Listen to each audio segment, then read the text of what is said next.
De Juan Villoro, Los culpables. Las tijeras sobre la mesa tenían un tamaño desmedido. Mi padre las había usado para rebanar pollos. Desde que él murió, Jorge las lleva a todas partes. Tal vez sea normal que un psicópata duerma con su pistola bajo la almohada. Mi hermano no es un psicópata. Tampoco es normal.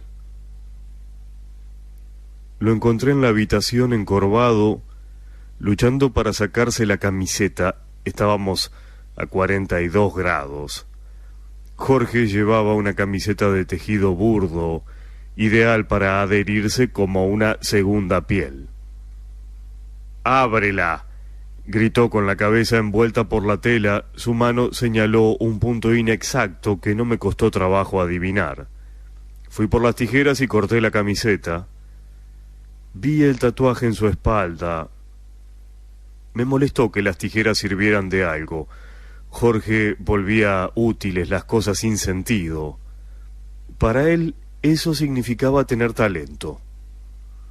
Me abrazó como si untarme su sudor fuera un bautizo. Luego me vio con sus ojos hundidos por la droga, el sufrimiento, demasiados videos. Le sobraba energía, algo inconveniente para una tarde de verano en las afueras de Sacramento. En su visita anterior, Jorge pateó el ventilador y le rompió un aspa. Ahora el aparato apenas arrojaba aire y hacía un ruido de sonaja. Ninguno de los 6 hermanos pensó en cambiarlo. La granja estaba en venta. Aún olía a aves. Las alambradas conservaban plumas blancas. Yo había propuesto otro lugar para reunirnos, pero él necesitaba algo que llamó correspondencias. Ahí vivimos apiñados, leímos la Biblia a la hora de comer, subimos al techo a ver lluvias de estrellas, fuimos azotados con el rastrillo que servía para barrer el excremento de los pollos, soñamos en huir y regresar para incendiar la casa. «Acompáñame». Jorge salió al porche. Había llegado en una camioneta Windstar, muy lujosa para él. Sacó 2 maletines de la camioneta. Estaba tan flaco que parecía sostener tanques de buceo en la absurda inmensidad del desierto. Eran máquinas de escribir. Las colocó en las cabeceras del comedor y me asignó la que se atascaba en la ñ. Durante semanas íbamos a estar frente a frente. Jorge se creía guionista. Tenía un contacto en Tucson, que no es precisamente la meca del cine, interesado en una historia en bruto que en apariencia nosotros podíamos contar. La prueba de su interés eran la camioneta Windstar y $2.000 de anticipo. Confiaba en el cine mexicano como en un intangible guacamole. Había demasiado odio y demasiada pasión en la región para no aprovecharlos en la pantalla.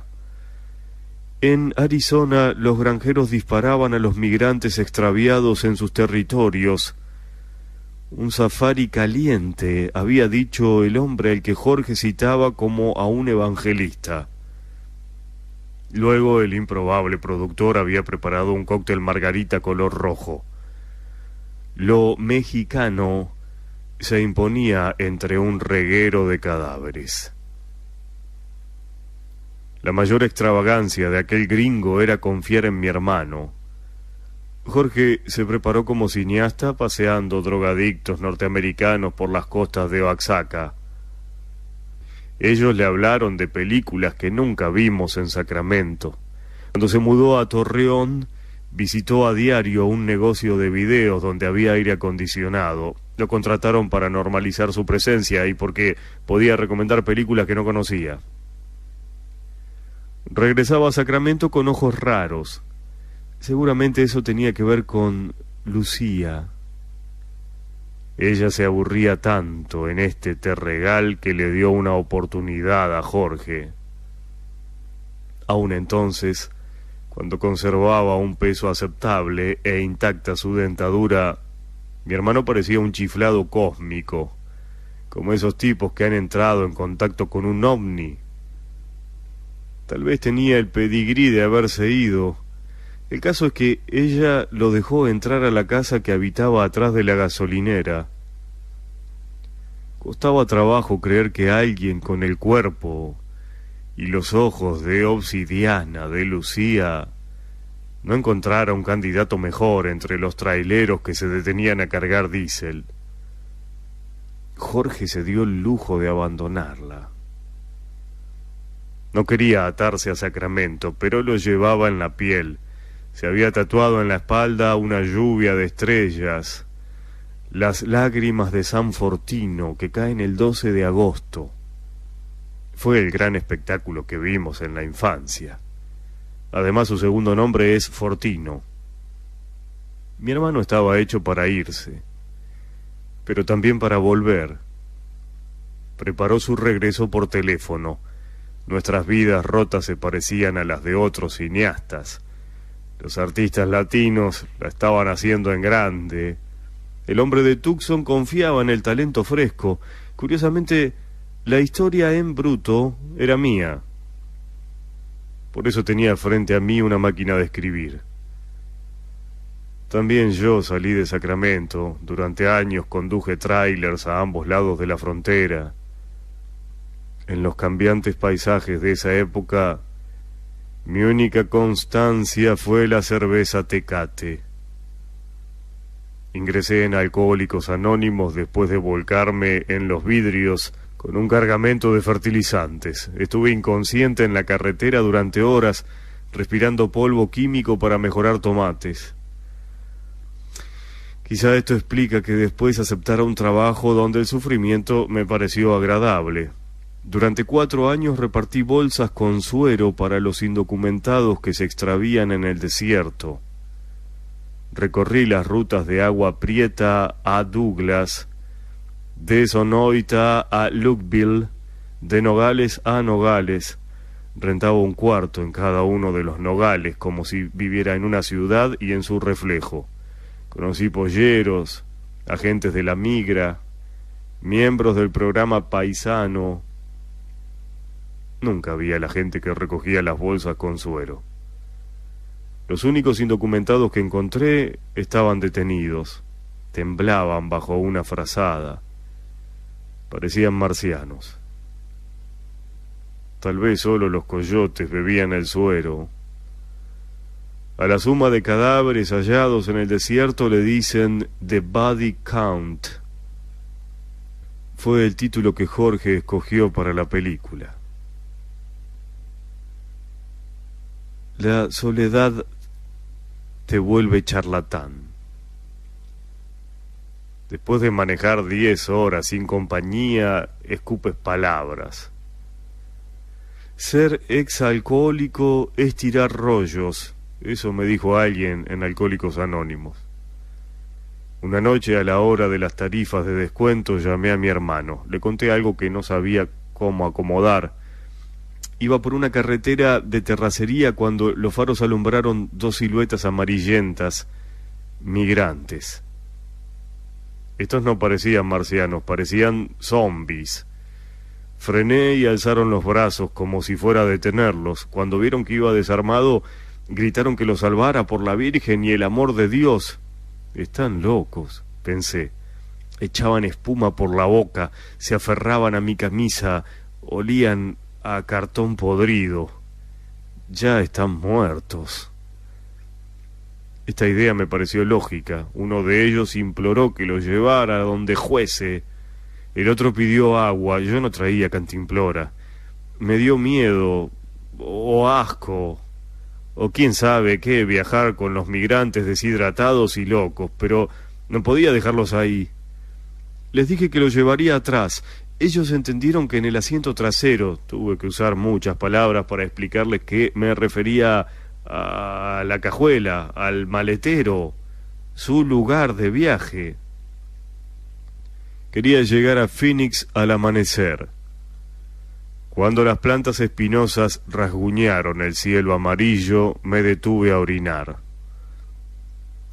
No oí ruidos en la parte trasera. Pensé que los otros se habían asfixiado o muerto de sed o hambre. Pero no hice nada, volví al coche. Llegamos a las afueras de Phoenix. Detuve el coche y me persigné. Cuando abrí el cofre trasero, vi los cuerpos quietos y las ropas teñidas de rojo. Luego oí una carcajada. Solo al ver las camisas salpicadas de semillas, recordé que llevaba 3 sandías. Los migrantes las habían devorado en forma inaudita, con todo y cáscara. Se despidieron con una felicidad alucinada que me produjo el mismo malestar que la posibilidad de matarlos mientras trataba de salvarlos. Fue esto lo que le conté a Jorge. A los 2 días llamó para decirme que teníamos una historia en bruto. No servía para una película, pero sí para ilusionar a un productor. Mi hermano confiaba en mi conocimiento de los cruces ilegales y en los cursos de redacción por correspondencia que tomé antes de irme de trailero, cuando soñaba en ser corresponsal de guerra, solo porque eso garantizaba ir lejos. Durante 6 semanas sudamos uno frente al otro. Desde su cabecera Jorge gritaba: «Los productores son pendejos, los directores son pendejos, los actores son pendejos». Escribíamos para un comando de pendejos. Era nuestra ventaja. Sin que se dieran cuenta, los obligaríamos a transmitir una verdad incómoda. A esto Jorge le decía el silbato de Chaplin. En una película, Chaplin se traga un silbato que sigue sonando en su estómago. Así sería nuestro guión. El silbato que tragarían los pendejos sonaría dentro de ellos sin que pudieran evitarlo. Pero yo no podía armar la historia, como si todas las palabras llevaran la ñ que se atascaba en mi teclado. Entonces Jorge habló como nuestro padre lo había hecho en esa mesa. Nos faltaba sentirnos culpables. Éramos demasiado indiferentes. Teníamos que jodernos para merecer la historia. Fuimos a unas peleas de perros y apostamos los $2.000 del anticipo. Escogimos un perro con una cicatriz en X en el lomo. Parecía tuerto. Luego supimos que la furia le hacía guiñar un ojo. Ganamos $6.000. La suerte nos consentía. Pésima noticia para un guionista, según Jorge. No sé si él tomó alguna droga o una pastilla. Lo cierto es que no dormía. Se quedaba en una mecedora en el porche, viendo los huizaches del desierto y los gallineros abandonados, con las tijeras abiertas sobre el pecho. Al día siguiente, cuando yo revolvía el Nescafé, me gritaba con ojos insomnes: «¡Sin culpa no hay historia!». Mi problema, es que yo ya era culpable. Jorge nunca me preguntó qué estaba haciendo en la carretera de terracería a bordo de un Spirit que no era mío, y yo no deseaba mencionarlo. Cuando mi hermano abandonó a Lucía, ella se fue con el primer cliente que llegó a la gasolinera. Pasó de un sitio a otro de la frontera, de un Jeff a un Bill y a un Kevin, hasta que hubo alguien llamado Gamaliel que pareció suficientemente estable, casado con otra, pero dispuesto a mantenerla. No era un migrante, sino un gringo nuevo, hijo de hippies, que buscaban nombres en las Biblias de los migrantes. La propia Lucía me puso al tanto. Hablaba de cuando en cuando y se aseguraba de tener mis datos como si yo fuera algo que ojalá no tuviera que usar. Un seguro en la nada. Una tarde llamó para pedir un favorzote. Necesitaba enviar un paquete y yo conocía bien las carreteras. Curiosamente me mandó a un lugar al que nunca había ido, cerca de varios ranches. A partir de entonces me usó para despachar paquetes pequeños. Me dijo que contenían medicinas que aquí podían comprarse sin receta y valían mucho al otro lado. Pero sonrió de modo extraño al decirlo, como si medicinas fuera un código para droga o dinero. Nunca abrí un sobre. Fue mi lealtad hacia Lucía. Mi lealtad hacia Jorge fue no pensar demasiado en los pechos bajo la blusa, las manos delgadas sin anillos, los ojos que aguardaban un remedio. Cuando decidimos vender la granja, los 6 hermanos nos reunimos por primera vez en mucho tiempo, discutimos de precios y tonterías prácticas. Fue entonces cuando Jorge pateó el ventilador, nos maldijo entre frases sacadas de la Biblia, habló de lobos y corderos, la mesa donde se ponía un lugar al enemigo. Luego encendió el ventilador y oyó el ruido de sonaja.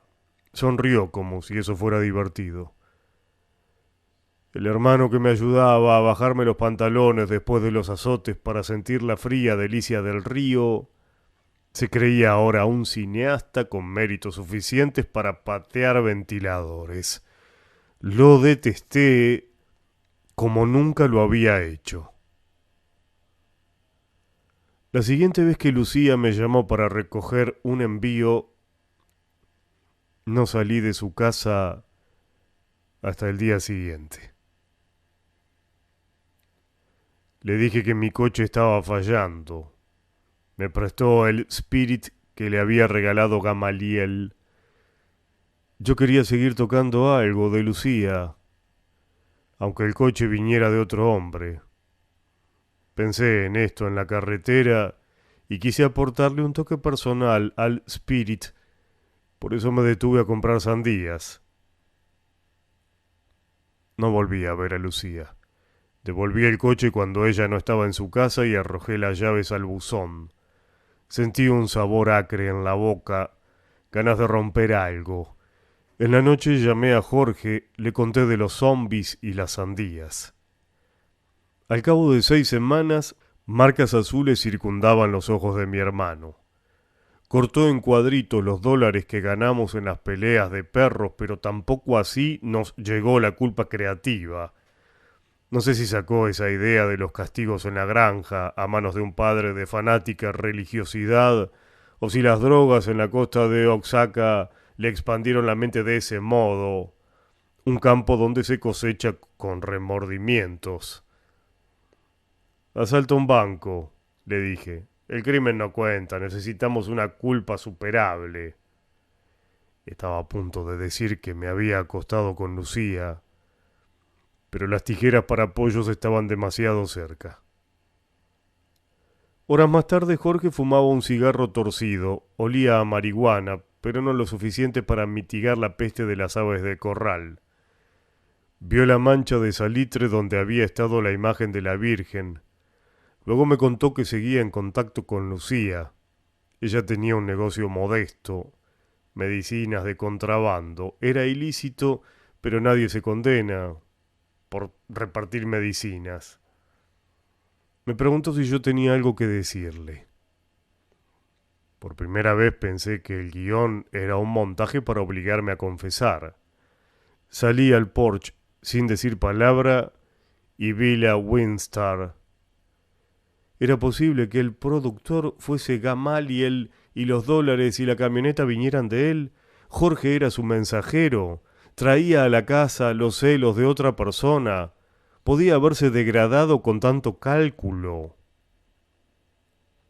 Regresé a mi silla y escribí sin parar la noche entera. Exageré mis encuentros eróticos con Lucía. En esa confesión indirecta, el descaro podía encubrirme. Mi personaje asumió los defectos de un perfecto hijo de puta. A Jorge le hubiera parecido creíble y repugnante que yo actuara como el hombre débil que era, pero no podía atribuirme esa magnífica vileza. Al día siguiente, The Body Count estaba listo, sin ñes, pero listo. Siempre puedes confiar en un exalcohólico para satisfacer un vicio, me dijo. No supe si se refería a su vicio de convertir la culpa en cine o de saciar celos ajenos. Jorge le hizo cortes al guión con las tijeras para pollos. El más significativo fue mi nombre. Él ganó dinero con The Body Count, pero fue un éxito insulso. Nadie oyó el silbato de Chaplin. En lo que a mí toca, algo me retuvo ante la máquina de escribir, tal vez una frase de mi hermano en su última noche en la granja. La cicatriz está en el otro tobillo. Me había acostado con Lucía, pero no recordaba el sitio de su cicatriz. Mi refugio era imaginar las cosas. Era ese el vicio al que se refería Jorge. Seguiría escribiendo. Esa noche me limité a decir, perdón, perdóname. No sé si lloré. Mi cara estaba mojada por el sudor o por lágrimas que no sentí. Me dolían los ojos. La noche se abría ante nosotros como cuando éramos niños y subíamos al techo a pedir deseos. Una luz rayó el cielo.